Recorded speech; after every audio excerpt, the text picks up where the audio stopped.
ਲੋਕ ਰਾਜੀ ਜਿਹੜਾ ਆਪਣੇ ਆਪ ਨੂੰ ਕਹਿੰਦਾ ਹੀ ਹੈ ਕਿ ਸਰਕਾਰ ਜਾਂ ਲੋਕ ਰਾਜੀ ਜਿਹੜਾ ਤੰਤਰ ਹੈ ਉਸ ਦੇ ਵੱਲੋਂ ਸਾਡੇ ਤੇ ਇਹ ਸੰਕਟ ਲਿਆਂਦਾ ਗਿਆ।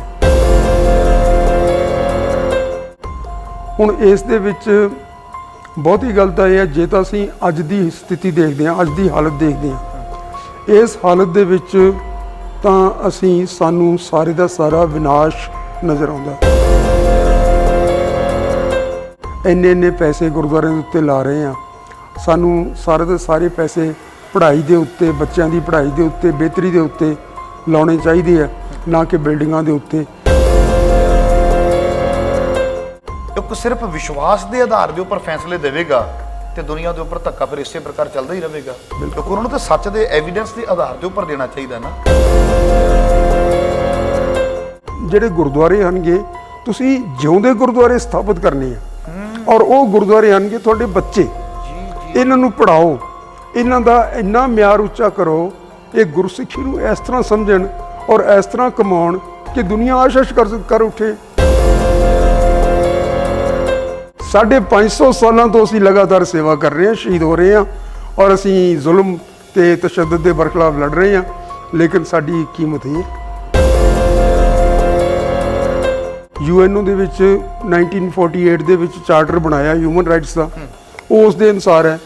ਤੁਸੀਂ ਉਸ ਦੀਆਂ 30 ਮੱਦਾਂ ਹਨੀਆਂ ਲੈ ਕੇ ਦੇਖ ਲਓ ਤੇ ਤੁਸੀਂ ਗੁਰਬਾਣੀ ਦੀਆਂ ਤੁਕਾਂ ਮੈਂ ਤੁਹਾਨੂੰ ਬਰਾਬਰ ਲਿਖ ਦਿਆਂਗਾ ਕਿ ਇਸ ਤੁਕ ਦੇ ਉੱਤੇ ਆਧਾਰਿਤ ਹੈ। ਅੱਛਾ ਜੀ।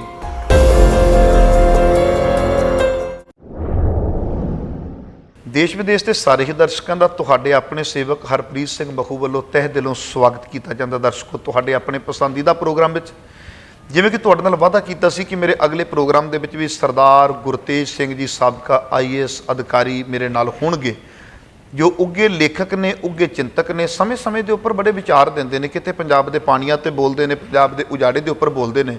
ਵੈਸੇ ਮੇਰਾ ਮੰਨਣਾ ਇਹ ਹੈ ਕਿ ਜਿਤਨੇ ਵੀ ਸਾਡੇ ਸਿਆਣੇ, ਸੂਝਵਾਨ ਔਰ ਮੁੱਦਿਆਂ ਦੀ ਪਕੜ ਰੱਖਦੇ ਨੇ, ਜਿਵੇਂ ਕੋਈ ਕਾਗਜ਼ ਕਾਲਾ ਹੀ ਕਰਦਾ ਹੈ, ਐਸੇ ਵਿਦਵਾਨ ਨਹੀਂ ਸਾਨੂੰ ਚਾਹੀਦੇ, ਬਟ ਜੇ ਕੋਈ ਕਿਸੇ ਕੋਲ ਸੇਧਕ ਹੈ ਤੇ ਲਿਖ ਸਕਦਾ ਹੈ ਤੇ ਮੇਰੇ ਖਿਆਲ ਦੇ ਵਿੱਚ ਉਹਨਾਂ ਨੂੰ ਆਪਣਾ ਸਮਾਂ ਇੱਧਰ ਜ਼ਰੂਰ ਗੁਜ਼ਾਰਨਾ ਚਾਹੀਦਾ ਹੈ। ਇਹਨਾਂ ਦੀ ਖਾਸੀਅਤ ਇਹ ਹੈ ਵੀ ਪਹਿਲਾਂ ਮੁੱਦੇ ਦੀ ਪਕੜ ਰੱਖਦੇ ਨੇ, ਪਕੜ ਤੋਂ ਬਾਅਦ ਉਹ ਮੁੱਦਾ ਲੋਕਾਂ ਨਾਲ ਸ਼ੇਅਰ ਕਰਦੇ ਨੇ, ਲੋਕਾਂ ਨੂੰ ਅਵੇਅਰ ਕਰਦੇ ਨੇ, ਤੇ ਮੇਰੇ ਖਿਆਲ ਦੇ ਵਿੱਚ ਇਹ ਚੀਜ਼ ਬੜੀ ਜ਼ਿਆਦਾ ਜ਼ਰੂਰੀ ਹੈ। ਅੱਜ ਸਮਾਜ ਨੂੰ ਅਵੇਅਰ ਕਰਨ ਦੀ ਲੋੜ ਹੈ, ਆਪਣੇ ਹੱਕਾਂ ਦੇ ਪ੍ਰਤੀ ਸੁਚੇਤ ਕਰਨ ਦੀ ਲੋੜ ਹੈ। ਤੇ ਪਿਛਲੇ ਐਪੀਸੋਡ ਦੇ ਵਿੱਚ ਗੱਲ ਕੀਤੀ ਸੀ ਕਿ ਪੰਜਾਬ ਦਾ ਨੌਜਵਾਨ ਪੰਜਾਬ ਛੱਡ ਕੇ ਕਿਉਂ ਜਾ ਰਿਹਾ, ਤੇ ਇਹਨਾਂ ਨੇ ਸਾਫ਼ ਸ਼ਬਦਾਂ ਵਿੱਚ ਕਿਹਾ ਸੀ ਕਿ ਜਦੋਂ ਕਿਸੇ ਨੂੰ ਬੇਗਾਨਗੀ ਦਾ ਅਹਿਸਾਸ ਕਰਵਾ ਦਿਓ ਤੇ ਹਕੀਕਤ ਇਹ ਹੈ ਉਹ ਮੁਲਕ ਛੱਡ ਕੇ ਇੱਕ ਦਿਨ ਚਲਾ ਜਾਵੇਗਾ। ਤੇ ਇਹਨਾਂ ਨੇ ਜ਼ਿਕਰ ਕੀਤਾ ਸੀ ਵੀ ਸਾਨੂੰ ਬੇਗਾਨਗੀ ਦਾ ਅਹਿਸਾਸ ਲੰਬੇ ਸਮੇਂ ਤੋਂ ਕਰਵਾਇਆ ਜਾ ਰਿਹਾ ਹੈ, ਤੇ ਜਦੋਂ ਬੇਗਾਨਗੀ ਦਾ ਅਹਿਸਾਸ ਹੋਵੇਗਾ ਬੱਚੇ ਘੁੱਟ ਕੇ ਨਹੀਂ ਜੀਣਗੇ, ਇਸ ਕਰਕੇ ਬੱਚੇ ਪ੍ਰਦੇਸ਼ਾਂ ਨੂੰ ਪਲਾਇਨ ਕਰ ਜਾਣਗੇ। ਸੋ ਅੱਜ ਆਪਾਂ ਇਹਨਾਂ ਦੇ ਨਾਲ ਗੱਲਬਾਤ ਕਰਦੇ ਹਾਂ ਵੀ ਜੇ ਸਾਡੇ ਕਿਸੇ ਵੀ ਕੌਮ ਦਾ ਭਵਿੱਖ ਉੱਥੋਂ ਦਾ ਯੂਥ ਹੁੰਦਾ ਹੈ, ਜੇ ਸਾਡੇ ਪੰਜਾਬ ਦਾ ਯੂਥ ਹੀ ਸਾਡੇ ਕੋਲ ਨਾ ਰਿਹਾ, ਸਾਡਾ ਪੰਜਾਬ ਕੈਸਾ ਹੋਵੇਗਾ ਅੱਜ ਤੋਂ 15-20 ਸਾਲਾਂ ਬਾਅਦ। ਥੋੜ੍ਹਾ ਜਿਹਾ ਆਪਾਂ ਤਸੱਵਰ ਦੀ ਦੁਨੀਆ ਦੇ ਵਿੱਚ ਵੀ ਜਾਈਏ, ਸਾਡੇ ਗੁਰਦੁਆਰਿਆਂ ਦਾ ਪ੍ਰਬੰਧ ਕਿੰਨਾ ਲੋਕਾਂ ਕੋਲ ਹੋਵੇਗਾ, ਸਾਡਾ ਪੋਲੀਟੀਕਲ ਭਵਿੱਖ ਕੀ ਹੋਵੇਗਾ, ਇਹ ਸਾਰੇ ਮੁੱਦਿਆਂ ਦੀ ਬਾਰੇ ਆਪਾਂ ਥੋੜ੍ਹੀ ਜਾਣਕਾਰੀ ਲੈਂਦੇ ਹਾਂ।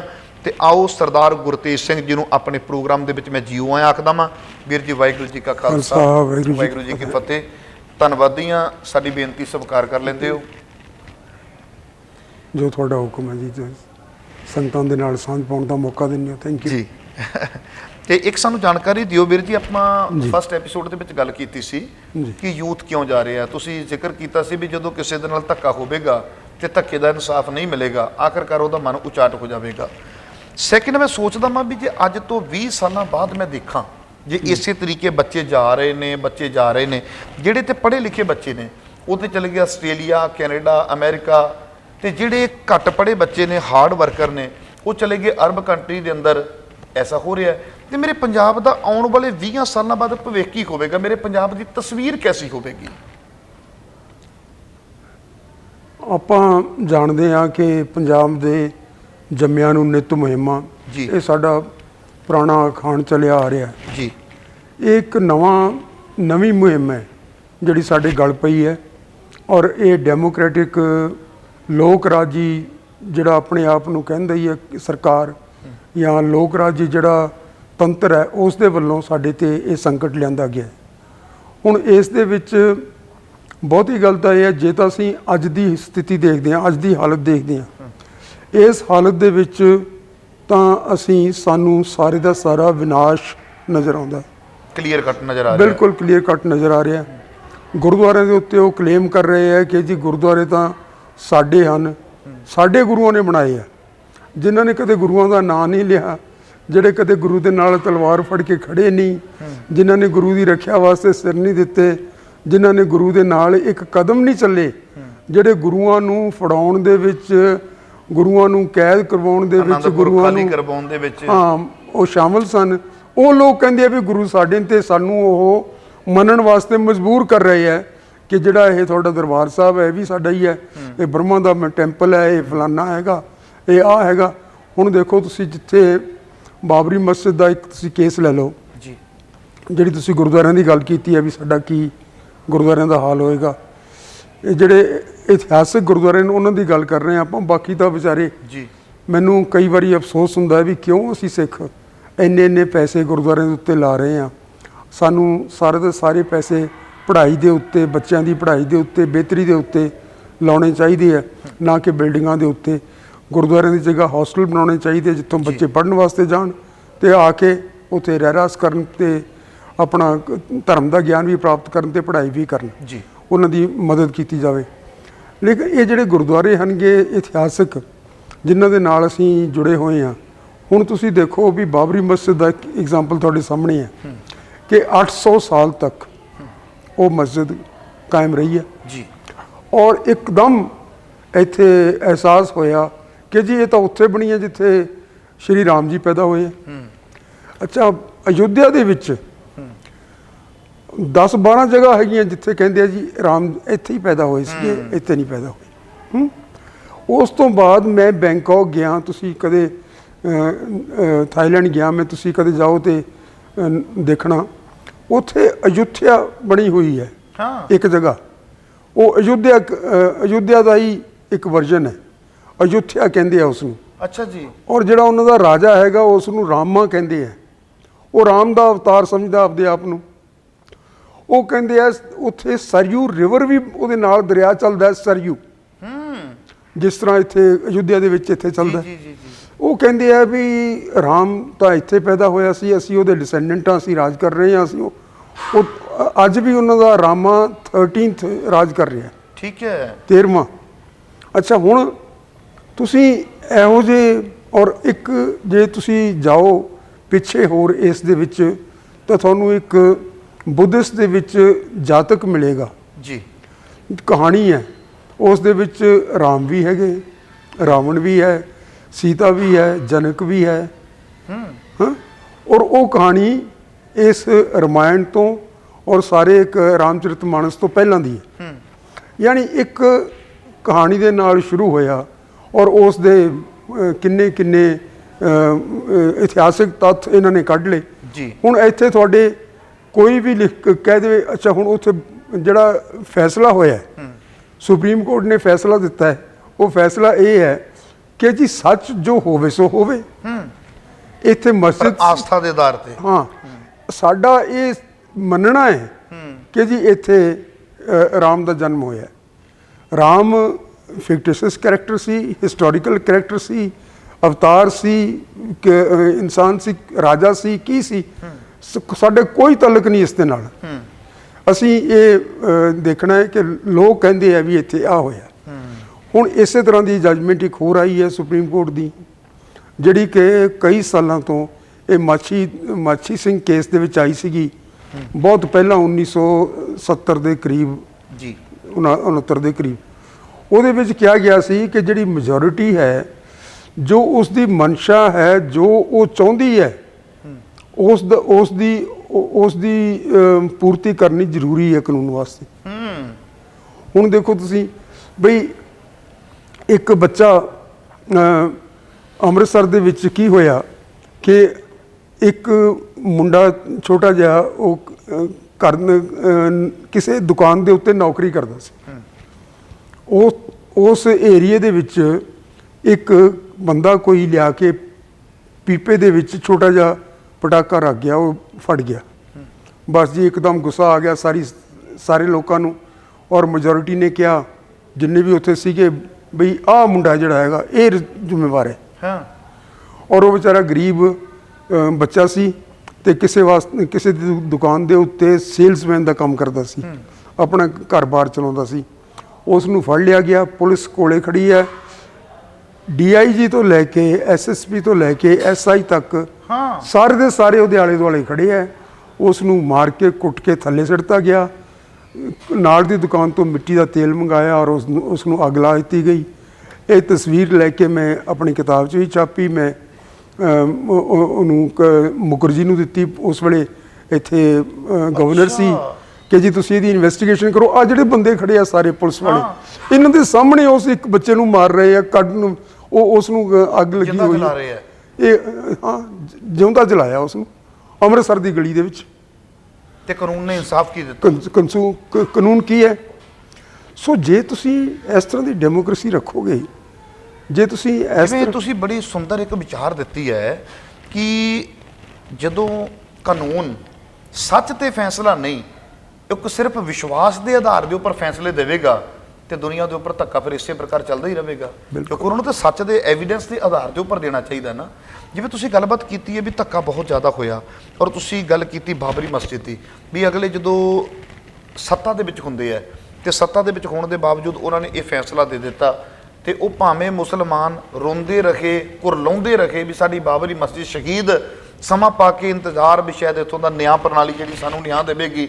ਨਿਆਂ ਪ੍ਰਣਾਲੀ ਨੇ ਨਿਆਂ ਨਹੀਂ ਦਿੱਤਾ, ਉਹ ਕਿਤੇ ਨਾ ਕਿਤੇ ਉਹਨਾਂ ਦਾ ਵਿਸ਼ਵਾਸ ਨਿਆਂ ਪ੍ਰਣਾਲੀ ਤੋਂ ਖੁਦ ਹੀ ਤੋੜ ਦਿੱਤਾ ਗਿਆ। ਬਟ ਤੁਸੀਂ ਜਿਹੜੀ ਗੱਲ ਕੀਤੀ, ਔਰ ਇਸੇ ਤਰ੍ਹਾਂ ਹੀ ਸਾਡੇ ਗੁਰਦੁਆਰਿਆਂ ਦਾ ਹਾਲ ਹੋ ਰਿਹਾ। ਅੱਛਾ ਜੀ, ਤੁਸੀਂ ਗੁਰਦੁਆਰਿਆਂ ਦੀ ਗੱਲ ਪੁੱਛ ਰਹੇ ਸੀ ਨਾ, ਤਾਂ ਮੈਂ ਸਮਝਦਾ ਕਿ ਸਾਡੇ ਗੁਰਦੁਆਰਿਆਂ ਦਾ ਇਹੀ ਹਾਲ ਹੋਣਾ। ਇੱਕ ਤਾਂ ਸਾਡੇ ਸਿੱਖਾਂ ਨੂੰ ਹੁਣ ਇਸ ਵੇਲੇ, ਕਿਉਂਕਿ ਇਹ ਗੱਲਾਂ ਆਉਣੀਆਂ ਸ਼ੁਰੂ ਹੋ ਗਈਆਂ ਵੀ ਜਿਹੜਾ ਦਰਬਾਰ ਸਾਹਿਬ ਹੈ ਜੀ ਇਹ ਵਿਸ਼ਨੂੰ ਦਾ ਜੀ ਸਥਾਨ ਹੈ ਜੀ, ਫਲਾਣਾ ਜਿਹੜਾ ਗੁਰਦੁਆਰਾ ਹੈ ਉੱਥੇ ਫਲਾਣੇ ਜੀ, ਇਸ ਤਰੀਕੇ ਨਾਲ ਹੋਇਆ। ਜਿਹੜੇ ਸਾਹਿਬਜ਼ਾਦੇ ਹੈਗੇ ਜਿਹੜੇ ਅਯੁੱਧਿਆ ਗਏ ਸੀ ਜੀ, ਲਵ-ਕੁਸ਼ ਦੇ ਗੁਰੂ ਸਾਹਿਬਾਨ ਲਵ-ਕੁਸ਼ ਦੇ ਔਲਾਦ ਸੀ ਜਿਹੜੇ ਸਾਹਿਬਜ਼ਾਦੇ। ਅੱਛਾ, ਲਵ ਤੇ ਕੁਸ਼ ਕੀ ਹੈ? ਲਵ ਨੂੰ ਕਹਿੰਦੇ ਆ ਜੀ, ਦੇਖੋ ਜੀ ਪਹਿਲਾਂ ਤਾਂ ਰਾਮ ਨੂੰ ਜੇ ਆਪਾਂ ਹਿਸਟਰੀ ਦੇ ਵਿੱਚ ਦੇਖੀਏ ਤਾਂ ਕੋਈ ਇਸ ਤਰ੍ਹਾਂ ਦਾ ਕੈਰੈਕਟਰ ਸਾਨੂੰ ਲੱਭਦਾ ਨਹੀਂ। ਚਲੋ ਇਹਨਾਂ ਦੀ ਆਸਥਾ ਹੈਗੀ ਹੋਏਗਾ, ਜ਼ਰੂਰ ਹੋਏਗਾ। ਉਸ ਦਾ ਇੱਕ ਲੜਕਾ ਸੀ ਜਿਸ ਨੂੰ ਜਨਮ ਦੇਣ ਵਾਸਤੇ, ਜਨਮ ਤੋਂ ਪਹਿਲਾਂ ਹੀ ਉਸਨੇ ਉਸ ਦੀ ਮਾਂ ਨੂੰ ਘਰੋਂ ਕੱਢ ਦਿੱਤਾ ਸੀਗਾ।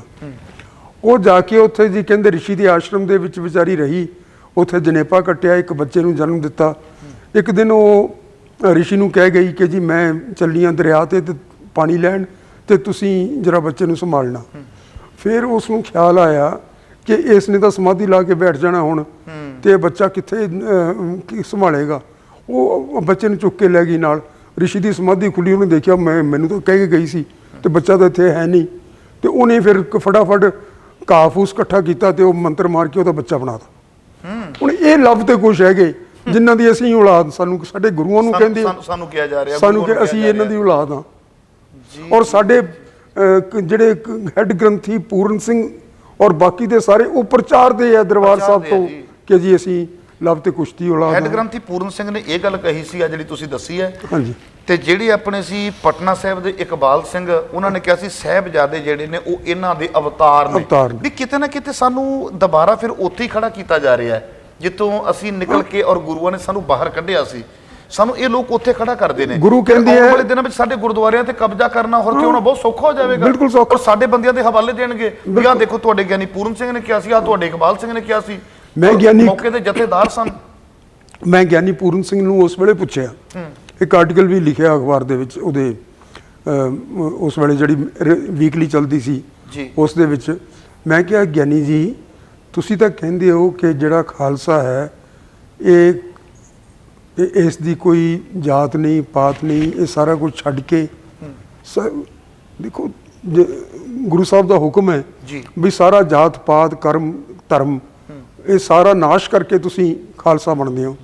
ਤੇ ਫਿਰ ਅਸੀਂ ਜਦੋਂ ਵੰਸ਼ ਵੀ ਨਾਸ਼ ਹੈ ਸਾਡਾ, ਤੇ ਫਿਰ ਅਸੀਂ ਲਵ ਕੁਸ਼ ਤੇ ਕਿਵੇਂ ਹੋ ਗਏ? ਅਸੀਂ ਅੰਮ੍ਰਿਤ ਛਕਿਆ, ਅਸੀਂ ਤਾਂ ਗੁਰੂ ਸਾਡਾ ਪਿਤਾ ਹੈ ਤੇ ਮਾਤਾ ਸਾਡੀ ਮਾਤਾ ਹੈ, ਉਹਨਾਂ ਦੇ ਅਸੀਂ ਅਨੰਦਪੁਰ ਸਾਹਿਬ ਦੇ ਵਾਸੀ ਹਾਂ, ਅਸੀਂ ਕਿੱਥੋਂ ਹੋ ਗਏ ਇਹਨਾਂ ਦੇ?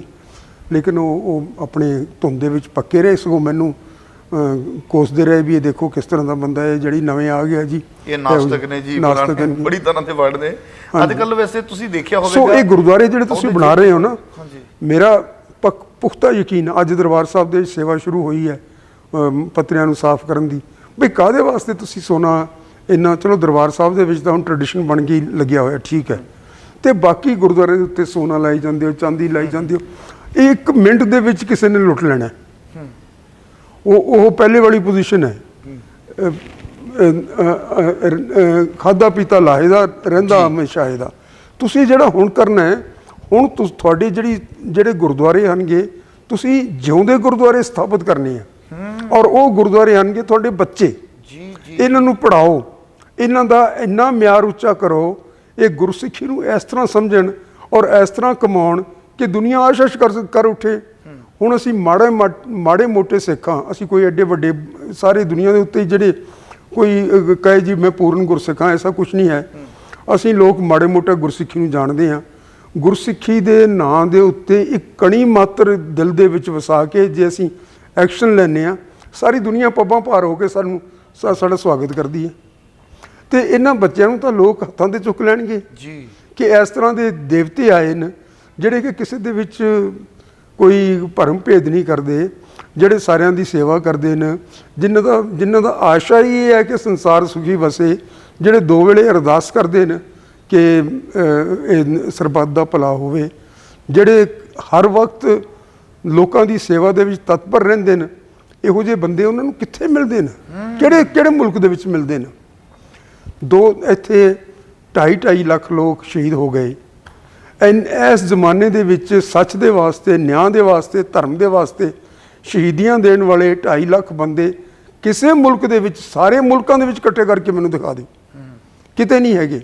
ਸਾਡੇ ਕੋਲ ਇੰਨਾ ਹਿਊਮਨ ਮਟੀਰੀਅਲ, ਸਾਡੇ ਕੋਲ ਇੰਨੀ ਵੱਡੀ ਫਿਲਾਸਫੀ, ਸਾਡੇ ਕੋਲ ਇੰਨੀ ਵੱਡੀ ਚਾਂਸ ਕਿ ਸਾਡੇ ਲੋਕ ਜਾ ਕੇ ਕਿਤੇ ਵੀ ਐਡਜਸਟ ਕਰ ਲੈਂਦੇ ਆ। ਕੋਈ ਸਮਾਜ ਨਹੀਂ, ਦੇਖੋ ਤੁਸੀਂ ਇਸ ਵੇਲੇ 60 ਮੁਲਕਾਂ ਦੇ ਵਿੱਚ ਰਹਿੰਦੇ ਹੋ, ਕਿਸੇ ਸਮਾਜ ਨੇ ਇਹ ਨਹੀਂ ਕਿਹਾ ਕਿ ਜੀ ਸਾਡੇ ਵਿੱਚ ਮਿਸਫਿਟ ਹੈ। ਉਹ ਸਾਰੇ ਕਹਿੰਦੇ ਆ ਕਿ ਜੀ ਬੜੇ ਅੱਛੇ ਰਲ ਮਿਲ ਕੇ ਰਹਿੰਦੇ ਆ, ਔਰ ਹਰ ਵਾਰੀ ਤੁਹਾਡੇ ਵਿਸਾਖੀ ਨੂੰ, ਤੁਹਾਡੇ ਗੁਰੂ ਸਾਹਿਬ ਦੇ ਜਨਮ ਦਿਨ ਦੇ ਉੱਤੇ ਉਹ ਤਾਰੀਫਾਂ ਕਰਦੇ ਆ ਕਿ ਜੀ ਸਾਡੇ ਇੱਥੇ ਆਏ ਹੋ। ਜਿੱਥੇ 50 ਸਿੱਖ ਹੈ ਨਾ, ਉੱਥੇ ਵੀ ਉਹ ਆ ਕੇ ਤਾਰੀਫ ਕਰਦੇ ਆ ਜੀ ਸਾਡੇ ਸਟੇਟ ਨੂੰ, ਸਾਡੀ ਇੱਕ ਸ਼ਹਿਰ ਨੂੰ ਤੁਸੀਂ ਭਾਗ ਲਾਤੇ ਹੈਂ। ਤੇ ਅਸੀਂ ਇਸ ਮੁਲਕ ਦੇ ਵਿੱਚ 550 ਰੋਜੀ ਰੋਟੀ, ਕਿੰਨਿਆਂ ਨੂੰ ਰੋਜ਼ਗਾਰ, ਕਿੰਨਿਆਂ ਨੂੰ ਰੋਟੀ ਪਾਣੀ ਇੱਕ ਦਿਨ ਦੇ ਵਿੱਚ ਕਿੰਨੀ ਦੁਨੀਆ ਛਕ ਰਹੀ ਹੈ। 550 ਸਾਲਾਂ ਤੋਂ ਅਸੀਂ ਲਗਾਤਾਰ ਸੇਵਾ ਕਰ ਰਹੇ ਹਾਂ, ਸ਼ਹੀਦ ਹੋ ਰਹੇ ਹਾਂ, ਔਰ ਅਸੀਂ ਜ਼ੁਲਮ ਤੇ ਤਸ਼ੱਦਦ ਦੇ ਬਰਖਲਾਫ ਲੜ ਰਹੇ ਹਾਂ, ਲੇਕਿਨ ਸਾਡੀ ਕੀਮਤ ਇਹ ਹੈ ਜੀ। ਬਿਲਕੁਲ। ਫਿਰ ਸਾਡੇ ਗੁਰਦੁਆਰਿਆਂ ਦਾ ਜਿਹੜਾ ਭਵਿੱਖ ਹੈ ਉਹ ਤਾਂ ਫਿਰ ਬੜਾ ਇੱਕ ਮੇਰੇ ਖਿਆਲ ਬਿਆਨ ਤੋਂ ਔਖਾ ਹੋ ਜਾਏਗਾ। ਬਿਲਕੁਲ ਔਖਾ ਹੈ, ਕਿਉਂਕਿ ਅੱਜ ਦੇ ਯੁੱਗ ਦੇ ਵਿੱਚ ਵੀ ਦੇਖੀਏ ਸਾਡੇ ਗੁਰਦੁਆਰੇ ਵਿੱਚ ਸਾਡੀਆਂ ਨਿੱਜੀ ਲੜਾਈਆਂ ਨਹੀਂ ਮੁੱਕਦੀਆਂ ਪਈਆਂ, ਇਹ ਗੱਲ ਬੜੀ ਕਲੀਅਰ ਹੈ। ਨਹੀਂ, ਇਹ ਲੜਾਈਆਂ ਵੀ ਸਾਡੀਆਂ ਜਿਹੜੀਆਂ ਹੈਗੀਆਂ ਨਾ, ਉਹ ਇੱਕ ਪਾਸਿਓਂ ਸਪਾਂਸਰਡ ਹੈ। ਹੁਣ ਦੇਖੋ ਤੁਸੀਂ, ਅੱਜ ਲੜਾਈ ਹੋ ਰਹੀ ਹੈ ਜਿਹਨੂੰ ਕਹਿੰਦੇ ਆ ਢੱਡਰੀਆਂ ਵਾਲਾ ਤੇ ਟਕਸਾਲ ਦੀ। ਹੁਣ ਟਕਸਾਲ ਦਾ ਕੀ ਮਕਸਦ ਹੈ? ਟਕਸਾਲ ਦਾ ਮੁਖੀ ਜਿਹੜਾ ਪਹਿਲਾਂ ਸੀਗਾ, ਉਹ ਤਾਂ ਕਹਿੰਦਾ ਸੀਗਾ ਵੀ ਆ ਜਿਹੜੀ ਅਕਾਲੀ ਦਲ ਹੈ, ਬਾਦਲ ਦੀ ਪਾਰਟੀ ਹੈ, ਇਹ ਬੜੇ ਜ਼ਾਲਮ ਲੋਕ ਹੈ, ਮਾੜੇ ਆਦਮੀ ਹੈ, ਇਹਨਾਂ ਦੇ ਨਾਲ ਐਸੋਸੀਏਟ ਨਹੀਂ ਹੋਣਾ, ਇਹਨਾਂ ਦੇ ਨਾਲ ਸੰਬੰਧ ਨਹੀਂ ਰੱਖਣੇ। ਬੜਾ ਕਲੀਅਰ ਕਿਹਾ ਉਹਨਾਂ ਨੇ। ਤੇ ਅੱਜ ਦਾ ਮੁਖੀ ਕਹਿੰਦਾ ਵੀ ਇਹਨਾਂ ਵਾਸਤੇ ਅਰਦਾਸ ਕਰੋ, ਇਹਨਾਂ ਨੂੰ ਵੋਟਾਂ ਪਾਓ, ਇਹ ਜਿੱਤ ਜਾਣ, ਇਹ ਆ ਕਰਨ। ਹਾਂਜੀ, ਉਹ ਇੱਕ ਜਿਹੜੀ ਹੈ, ਇਹ ਜਿਹੜੀ ਸਿਆਸੀ ਜਮਾਤ ਹੈ, ਉਹ ਆਪਣੇ ਕੰਟਰੋਲ ਦੇ ਅੰਡਰ ਇੱਕ ਪੁਜਾਰੀ ਜਮਾਤ ਨੂੰ ਉਤਾਂ ਲਿਆ ਰਹੀ ਹੈ ਤਾਂ ਕਿ ਉਹ ਲੋਕਾਂ ਨੂੰ ਕੰਟਰੋਲ ਕਰਨ, ਅਕਾਲ ਤਖਤ ਦਾ ਹਊਆ ਦਿਖਾਉਣ, 5 ਪਿਆਰਿਆਂ ਦੀਆਂ ਗੱਲਾਂ ਕਰਕੇ ਉਹਨਾਂ ਨੂੰ ਭਰਮਾਉਣ ਵੀ ਤੁਸੀਂ ਦੇਖੋ ਜੀ ਵੱਡੇ ਧਾਰਮਿਕ ਉਕਾਈ ਕਰੋਗੇ ਜੇ ਤੁਸੀਂ ਇਹਨਾਂ ਦੇ ਆਖੇ ਨਹੀਂ ਲੱਗੋਗੇ। ਆਖਾ ਇਹਨਾਂ ਦਾ ਇਹ ਹੈ ਕਿ ਬਾਦਲ ਨੂੰ ਵੋਟ ਪਾਓ, ਬਾਦਲ ਨੂੰ ਸਪੋਰਟ ਕਰੋ, ਬਾਦਲ ਨੂੰ ਆ ਕਰੋ। ਹਾਂਜੀ, ਤਾਂ ਇਹ ਜਿਹੜਾ ਹੈਗਾ, ਔਰ ਜਿਸ ਵੇਲੇ ਉਸਨੇ ਉਹਨਾਂ ਦੀ ਲੋੜ ਹੈ, ਸਿਆਸੀ ਲੋੜ ਹੈ ਕਿ ਇੱਥੇ ਧਰਮ ਨੂੰ ਖਤਮ ਕੀਤਾ ਜਾਏ ਤਾਂ ਕਿ ਧਰਮ ਤੋਂ ਪ੍ਰੇਰਣਾ ਲੈ ਕੇ ਕੋਈ ਸੱਚ ਨਿਆਂ ਦੀ ਗੱਲ ਨਾ ਕਰੇ। ਜਦੋਂ ਉਹਨਾਂ ਨੇ, ਜਿਵੇਂ ਤੁਸੀਂ ਦੱਸਿਆ ਵੀ ਲੜਾਈਆਂ ਵੀ ਜਿਹੜੀਆਂ ਸਾਡੀਆਂ ਨੇ ਉਹ ਇੱਕ ਪਾਸੇ ਦੀਆਂ ਨੇ, ਬਟ ਜੇ ਹੁਣ ਅਗਲਾ ਮੈਂ ਅੱਜ ਤੋਂ 20 ਸਾਲ ਬਾਅਦ ਦਾ ਦੇਖਦਾ ਵਾਂ ਤੇ ਸਾਡੇ ਗੁਰਦੁਆਰਿਆਂ ਦਾ ਬਿਲਕੁਲ, ਜਦੋਂ ਸਿੱਖ ਖਾਸ ਕਰਕੇ ਬਜ਼ੁਰਗ ਨੇ, ਜਿਹੜੇ ਅੱਜ ਦਾ ਬਜ਼ੁਰਗ ਹੈ 20 ਸਾਲ ਹੈ 25 ਸਾਲ ਹੈ, ਠੀਕ, ਜਿਹੜਾ ਸਾਡਾ ਯੂਥ ਅੱਜ ਜਾ ਰਿਹਾ PR ਲੈ ਕੇ ਜਾ ਰਿਹਾ, ਜਾ ਕੇ ਉਹਨੂੰ ਪੁੱਛੋ ਵੀ ਹਾਂ ਪਿੱਛੇ ਦਾ ਕਹਿੰਦਾ ਨਹੀਂ ਜੀ ਹੁਣ ਤੇ ਸਿਟੀਜ਼ਨਸ਼ਿਪ ਲੈ ਲਈਏ, PR ਤੇ ਮੈਂ ਲੈ ਕੇ ਗਿਆ ਸਾਂ, ਸਿਟੀਜ਼ਨਸ਼ਿਪ ਉੱਥੇ ਜਾ ਕੇ ਮਿਲ ਗਈ, ਉਹਨਾਂ ਤੇ ਵਾਪਸ ਆਉਣਾ ਨਹੀਂ। ਫਿਰ ਸਾਡੇ ਗੁਰਦੁਆਰੇ ਕੌਣ ਸਾਂਭੇਗਾ? ਸਾਡੀ ਕਿੱਥੇ ਮਰਿਆਦਾ ਦਾ, ਕਿਹੜੀ ਰਹਿਤ ਮਰਿਆਦਾ ਲਾਗੂ, ਕੀ ਕਰਾਂਗੇ? ਕੀ ਦੇਖੋ, ਗੱਲ ਇਹ ਹੈ ਕਿ ਆਪਾਂ ਨੂੰ ਜੇ ਤਾਂ ਦੇਖੀਏ ਨਾ ਸਿਰਫ ਸੰਸਾਰ ਦੇ ਉੱਤੇ ਜੀ ਤਾਂ ਸਾਨੂੰ ਇਸ ਤਰ੍ਹਾਂ ਦਾ ਨਿਰਾਸ਼ਾ ਵਾਲਾ ਮਾਹੌਲ ਨਜ਼ਰ ਆ ਰਿਹਾ। ਜੇ ਅਸੀਂ ਦੇਖੀਏ ਗੁਰੂ ਵੱਲ, ਗੁਰੂ ਦੇ ਕੋਲ ਅਥਾਹ ਤਾਕਤ ਹੈ, ਗੁਰੂ ਆਪ ਪਰਮੇਸ਼ਰ ਹੈ।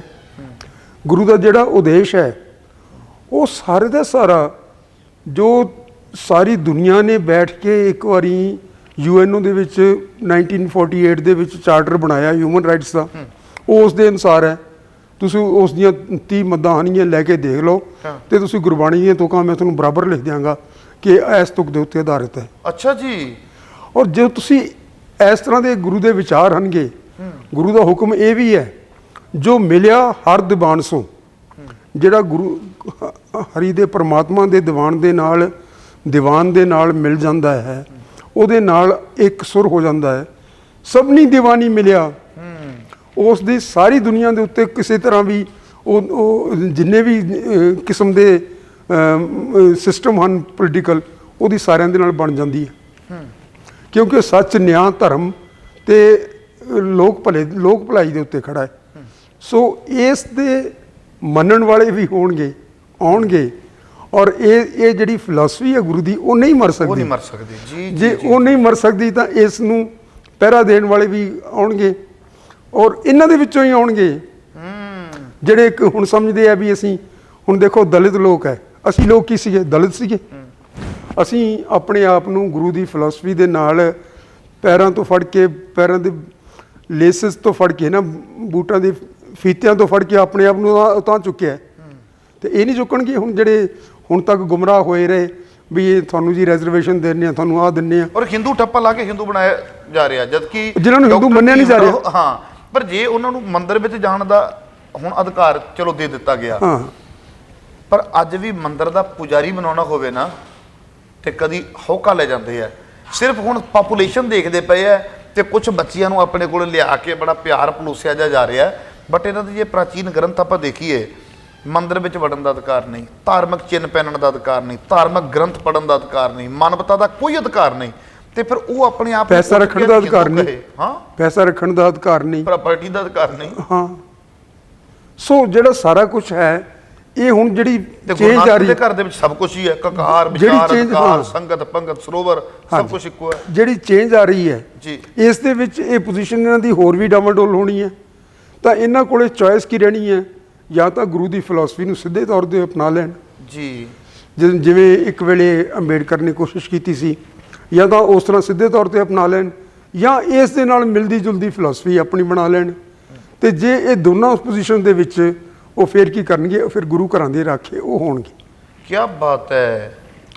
ਇਹ ਗੁਰੂ ਘਰ ਜਿਹੜੇ ਹੈਗੇ ਅਸੀਂ ਤਾਂ ਛੱਡ ਕੇ ਜਾ ਰਹੇ ਹਾਂ, ਲੇਕਿਨ ਗੁਰੂ ਇਹਨਾਂ ਨੂੰ ਨਹੀਂ ਛੱਡ ਕੇ ਜਾ ਰਿਹਾ। ਜੋ ਗੁਰੂ ਨੇ ਇੱਥੇ ਬੂਟੇ ਲਾਏ ਨੇ, ਇਹ ਸਦਾ ਵਾਸਤੇ ਲੱਗੇ, ਇਹਨਾਂ ਦੀਆਂ ਜੜ੍ਹਾਂ ਪਤਾਲ ਦੇ ਵਿੱਚ ਕਦੇ ਖਤਮ ਨਹੀਂ ਹੋਣਗੀਆਂ। ਜੀ ਜੀ ਜੀ ਜੀ ਜੀ। ਕਿਨ ਗਰੀਬ ਸਿੱਖਣ ਕੋ ਦਿਓ ਪਾਤਸ਼ਾਹੀ, ਇਹ ਯਾਦ ਕਰੇ ਹਮਰੀ ਗੁਰਿਆਈ। ਜੀ, ਉਹ ਬਚਨ ਪ੍ਰਫੁੱਲਤ ਨੇ। ਬਿਲਕੁਲ ਬਿਲਕੁਲ ਜੀ। ਸਰਦਾਰ ਗੁਰਤੇਜ ਸਿੰਘ ਜੀ, ਦਿਲ ਦੀਆਂ ਗਹਿਰਾਈਆਂ ਤੋਂ ਤੁਹਾਡੇ ਧੰਨਵਾਦੀ ਹਾਂ। ਪਰ ਅਖੀਰ ਤੇ ਗੱਲ ਕਰਦੇ ਕਰਦੇ ਤੁਸੀਂ ਥੋੜਾ ਜਿਹਾ ਭਾਵੁਕ ਵੀ ਹੋਏ ਹੋ, ਕਿਉਂਕਿ ਦੋਸਤੋ ਜਦੋਂ ਪੰਜਾਬ ਦੀ ਮੈਂ ਗੱਲ ਕਰਦਾ ਵਾਂ, ਪੰਜਾਬ ਦੇ ਹਾਲਾਤਾਂ ਦੀ ਗੱਲ ਕਰਦਾ ਵਾਂ, ਤੇ ਸਰਦਾਰ ਗੁਰਤੇਜ ਸਿੰਘ ਜੀ ਨੇ ਇਹ ਗੱਲ ਬੜੀ ਖੂਬਸੂਰਤ ਕਹੀ ਹੈ ਵੀ ਠੀਕ ਹੈ ਅਸੀਂ ਛੱਡ ਕੇ ਜਾ ਰਹੇ ਹਾਂ, ਪਰ ਗੁਰੂ ਦੀ ਗਲਵਕੜੀ ਬੜੀ ਵੱਡੀ ਹੈ। ਗੁਰੂ ਨਹੀਂ ਕਦੀ ਕਿਸੇ ਨੂੰ ਛੱਡਦਾ। ਤੇ ਖਾਸ ਕਰਕੇ ਜਿਹੜਾ ਸਾਡਾ ਆਪਣਾ ਹੀ ਵੀਰ ਭਰਾ ਦਲਿਤ ਸਮਾਜ, ਜਿਨ੍ਹਾਂ ਦੇ ਉੱਪਰ ਲੰਮੇ ਸਮੇਂ ਤੋਂ ਹਿੰਦੂ ਠੱਪਾ ਲਾ ਕੇ ਤੇ ਕਿਹਾ ਜਾਂਦਾ ਅਸੀਂ ਬਹੁ ਗਿਣਤੀ ਹਾਂ, ਜਿੱਦਣ ਇਹ ਸਾਰੇ ਵੀਰ ਜਾਗ ਗਏ ਤੇ ਸਮਝ ਪੈ ਗਿਆ ਨਾ ਵੀ ਨਹੀਂ ਅਸੀਂ ਤੁਹਾਡਾ ਪਾਰਟ ਨਹੀਂ ਹਾਂ, ਜਿਸ ਦਿਨ ਇਹ ਸਾਰੇ ਸਾਡੇ ਭਰਾ ਸਮਝ ਗਏ, ਮੈਨੂੰ ਲੱਗਦਾ ਵੀ ਉਸ ਦਿਨ ਭਾਰਤ ਦੀ ਧਰਤੀ ਦੇ ਉੱਪਰ ਐਸਾ ਕ੍ਰਾਂਤੀਕਾਰੀ ਅੰਦੋਲਨ ਆਏਗਾ ਜਿਹੜਾ ਮੇਰੇ ਖਿਆਲ ਲਿਖਤ ਪੜ੍ਹਨ ਤੋਂ ਪਰਾਂ ਹੋ ਜਾਵੇਗਾ। ਬਿਲਕੁਲ ਬਿਲਕੁਲ, ਇਹ ਸੱਚ ਹੈ। ਤੇ ਉਸ ਵਿਚਾਰਧਾਰਾ ਗੁਰੂ ਨਾਨਕ ਸਾਹਿਬ ਜੀ ਦੀ ਵਿਚਾਰਧਾਰਾ ਨੂੰ ਜਦੋਂ ਅਪਣਾ ਲਿਆ ਗਿਆ ਤੇ ਸੱਚਮੁੱਚ ਗੁਰਦੁਆਰਿਆਂ ਦਾ ਪ੍ਰਬੰਧ, ਗੁਰਦੁਆਰਿਆਂ ਦੇ ਰਾਖੇ ਇਹ ਸਾਰੇ ਵੀਰ ਹੋਣਗੇ, ਬੜਾ ਸੁਚੱਜਾ ਤੇ ਸੁਚਾਰੂ ਸਾਰਾ ਪ੍ਰਬੰਧ ਚੱਲੇਗਾ। ਸੋ ਸਰਦਾਰ ਗੁਰਤੇਜ ਸਿੰਘ ਜੀ ਦਾ ਦਿਲ ਦੀਆਂ ਗਹਿਰਾਈਆਂ ਤੋਂ ਮੈਂ ਸਮੁੱਚੀ ਟੀਮ ਵੱਲੋਂ ਫਿਰ ਧੰਨਵਾਦੀ ਹਾਂ। ਸੋ ਦੋਸਤੋ, ਇੱਕ ਸਵਾਲ ਜ਼ਰੂਰ ਸਾਡਾ ਰਹਿ ਗਿਆ, ਉਹ ਮੈਂ ਕਿਤੇ ਅਗਲੀ ਵਾਰ ਜਦੋਂ ਚੰਡੀਗੜ੍ਹ ਆਇਆ ਤੇ ਇਹਨਾਂ ਦੇ ਨਾਲ ਸਾਂਝਾ ਕਰਾਂਗਾ ਵੀ ਸਾਡਾ ਪੋਲੀਟੀਕਲ ਭਵਿੱਖ ਕੀ ਹੋਵੇਗਾ। ਕਿਉਂਕਿ ਮੈਨੂੰ ਪਤਾ ਜਦੋਂ ਮੈਂ ਇਹਨਾਂ ਨਾਲ ਪੋਲੀਟੀਕਲ ਭਵਿੱਖ ਦੀ ਗੱਲ ਕਰਾਂਗਾ ਤੇ ਉਹਦੇ ਲਈ ਸਾਨੂੰ 30-35 ਮਿੰਟ ਦਾ ਇੱਕ ਐਪੀਸੋਡ ਚਾਹੀਦਾ ਹੈ।